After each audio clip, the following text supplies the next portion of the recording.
이제 이사야서의 마지막 장입니다. 우시야 통치 때부터 히스기야 시대까지 불신앙 가운데 있던 그 남유다를 향하여서 하나님의 경고와 심판과 회복에 대한 말씀의 마지막 말씀입니다. 지금까지 하나님께서 이 이사야 전체를 통해서 이스라엘 백성들을 책망도 하시지만 마침내 오실 메시아를 바라보게 하시면서 그렇게 회복의 말씀도 하셨었습니다. 여러분, 하나님께서 선지자를 통해서 그 범죄한 남유다를 향하여서 이렇게 긴 말씀을 증가하신 큰 목적 하나가 있다면, 한마디로 정리한다면 뭘까요? 다름이 아니라 바로 당시 불신앙의 범죄 가운데 있던 그 남유다 백성들에게 바로 회개를 촉구하는 것입니다. 그 범죄하면서 돌아서라고, 그렇지 않으면 너희는 하나님의 징계를 받게 될 것이라고 말입니다. 그래서 이 선지자의 경고를 받는 이스라엘 백성들에게는 선택지가 두 가지밖에 없다고 할 수 있습니다. 하나는 그 회개를 통해서 하나님의 은혜 아래에서 하나님이 약속하신 그 회복의 나라를 세워가는 백성이 될 건지, 아니면 회개하지 않고 여전히 죄악 가운데에서 하나님의 징계를 받으면서 하나님이 이루시는 그 섭리 가운데 서게 될지, 선택지가 그렇게 정해지게 되는 거죠. 여러분, 하나님은 이 백성들에게 어느 쪽을 바라실까요? 당연히 회개함을 통해서 하나님 앞에 신실한 언약 백성으로 회복되어 하나님의 나라를 세워가는 백성들이 되는 것입니다. 오늘 이사야서 마지막 66장은 그런 하나님의 뜻을 다시 재확인하고 또 하나님께서 밝히십니다. 크게 오늘 우리가 14절까지 읽었는데 크게 세 단락으로 나눠볼 수 있습니다. 1절에서 4절까지는 백성들의 죄에 대한 하나님의 책망을 선언하시고, 그 다음 5절, 6절은 그 죄에 대한 하나님의 심판을 하나님이 선언하시고, 마지막 14절까지는 회복의 약속을 하나님이 또 선언하십니다. 책망과 심판과 회복은 그렇게 이사야서에서 반복되던 말씀의 패턴이었거든요. 그래서 하나씩 살펴보면 먼저 4절까지 하나님은 백성들의 죄를 책망하십니다. 이 책망은 이사야서를 처음 시작할 때 내용과 맥락을 같이 합니다. 1장을 시작할 때 하나님께서 그 백성들을 책망하셨는데 내용은 이런 거였습니다. 하나님의 나라를 세우라고 그렇게 세워놨더니 지도자층을 중심으로 해서 하나님의 나라를 세우기는커녕 자신의 기득권을 가지고 약자를 유린하고 핍박하면서 자신들의 배만 불리더라는 겁니다. 그러면서도 어떻게 하냐면 그렇게 하나님의 정의와 공의는 전혀 실현함이 없이, 그러면서 자신들의 손에 피가 가득한, 약자들의 피가 가득한 그 손을 가지고 하나님의 성전에 와서 많은 예물과 제물을 드리면서 신앙생활 잘하는 자들처럼 그렇게 자랑을 하더라는 겁니다. 여러분, 그 백성들 그 예배를 받으시면서 하나님의 기분이 어떠셨는지 아십니까? 한마디로 치를 떠십니다. 그러면서 뭐라고 하냐면 그들의 그 가증한 예배가 더 이상 드려지지 못하도록 그 피 묻은 손으로 하나님의 정의와 공의를 실현함이 없는 그 삶의 흔적을 가지고 와서 하나님을 예배하지 못하도록 누가 저 성전 문을 닫아줄 자가 없느냐라고 하면서 그렇게 하나님이 울분을 토하셨었습니다. 하나님은 결코 많은 희생의 제물을 받기를 원하시는 분이 아니셨다라는 거죠. 동시에 하나님은 그렇게 눈에 보이는 거룩한 성전이라는 곳에 머물며 그렇게 백성들의 예배만 받기를 기뻐하는 분도 아니라는 것이었습니다.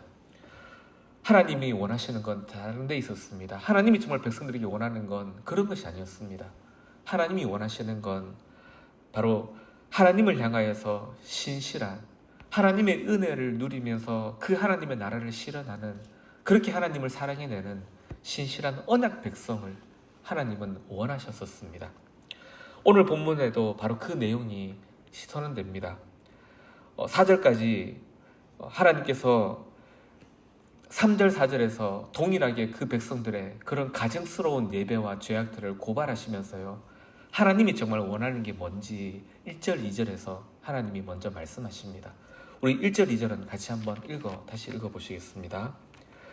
여호와께서 이와 같이 말씀하시되 하늘은 나의 보좌요 땅은 나의 발판이니 너희가 나를 위하여 무슨 집을 지으랴. 내가 안식할 처소가 어디랴. 나 여호와가 말하노라. 내 손이 이 모든 것을 지었으므로 그들이 생겼느니라. 무릇 마음이 가난하고 심령에 통회하며 내 말을 듣고 떠는 자 그 사람은 내가 돌보려니와. 그리고 3절 4절에서는 백성들의 죄악을 다시 낱낱이 고발하십니다. 1절에서 하나님은 한마디로 땅 위에 세워진 그 건물 성전이 결코 당신이 거하실 처소가 될 수 없다라는 것을 선언하십니다. 내가 거기 거하겠냐고. 여러분, 왜 그렇게 말씀하시는지 아시겠습니까? 그 가증한 예배를 드리는 그 백성들을 향해서 마치 하나님이 이런 건물 성전을 기뻐하시는 신인 것처럼 착각하고 그렇게 불의가 가득한 모습으로 성전 제사에만 치중하는 자들이 되지 말라고 그렇게 하나님이 꾸짖으시는 겁니다.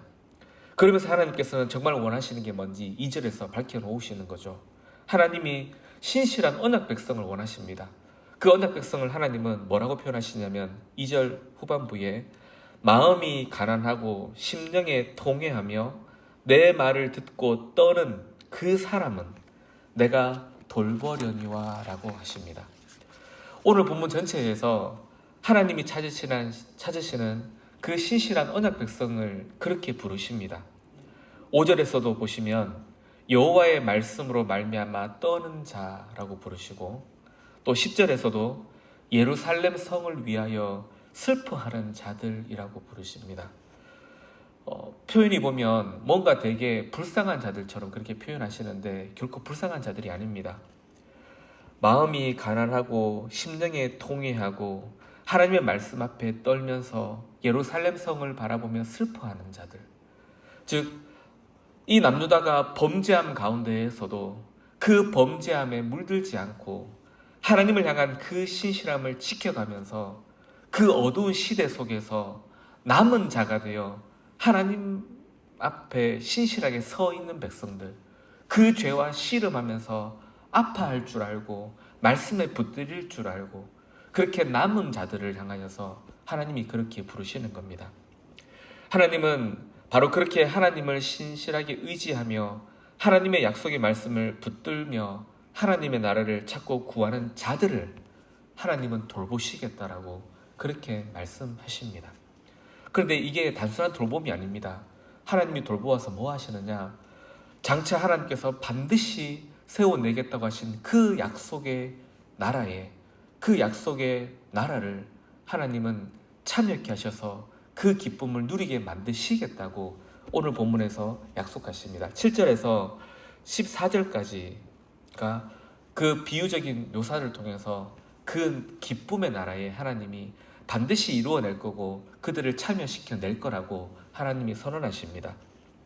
간단하게 정리해보면 7절에서 9절까지는 하나님이 마치 잉태한 여인이 해산을 하듯이 하나님께서 그 심판의 징계를 통해서 자기 백성들을 살리실 것을 약속하십니다. 아이를 낳기 전에 어미가 진통을 하지 않습니까? 그런데 하나님은 마치 그 진통이 없는 것처럼 설령 진통하더라도 짧게 지나가듯이 그렇게 하나님은 신속하게 반드시 그 진통을 통해 회복시켜 낼 거라고 하나님은 약속하십니다. 그러면서 10절에서 14절까지는 또 하나의 비유적인 표현으로 그 회복의 기쁨을 말씀하시는데 마치 어미의 젖을 빨면서 그 품 안에서 위로를 누리는 자녀들, 아기들처럼 그 아기를 돌보는 어미처럼 하나님께서는 그렇게 남은 자들을 돌보시고 위로하셔서 그 회복의 기쁨에 반드시 참여시키게 만드시겠다고 그렇게 약속하십니다. 성도 여러분, 하나님께서는 여전히 이 약속, 하나님을 죄악의 시대 속에서 하나님을 의지할 줄 아는 일명 남은 자들을 통해서 하나님의 나라를 세우시고 완성해 가시는 분이시라는 걸 지금 우리에게도 말씀하고 계시다는 걸 아십니까? 예수 그리스도 안에서 하나님은 그렇게 지금도 그렇게 하나님을 의지할 줄 알고 하나님의 말씀에 붙들릴 줄 알고 죄에 대해서 슬퍼할 줄 아는 그 남은 자들을 통해서 하나님은 하나님의 나라를 세워 가십니다. 우리의 죄를 하나님은 예수 그리스도 그 독생자에게 치워서 하나님께서 친히 징계하심으로 그 진통의 징계를 통해서 하나님은 마침내 우리를 해산해 내셨었습니다. 그리고 그 나라가 완성되기까지 하나님은 지금도 그렇게 죄에 대해서 슬퍼하고 말씀으로 앞에 떨 줄 알고 그렇게 하나님의 나라를 찾고 구하고 두드리는 남은 자들을 통해 하나님은 이 땅에 세우신 하나님의 나라로서 그리스도의 몸된 교회를 개혁해 가고 계시고 또 하나님의 나라를 세워가고 계십니다. 성도 여러분, 우리 마산 성막교회가 여기 있는 우리 모든 성도님들이 그렇게 이 시대에 하나님이 찾으시는 남은 자들이 되어서 하나님의 나라를 누리고 세워가는 우리 복된 성도들 다 되시기를 소망합니다. 하나님의 말씀 앞에 떨 줄 알고 그래서 하나님의 통치가 무너지는 것에 대해서 죄에 대해서 슬퍼할 줄 알고 그러면서도 하나님의 신실하심에 끝까지 붙들려서 이 세월을 끝까지 걸어내는 남은 자들이 되어서 하나님께서 함께 동행하여 주시고 하나님께서 함께 일하기를 기뻐하시는 성막의 모든 성도들 되시기를 함께 소망하며 이 시간 기도하며 나아가면 좋겠습니다.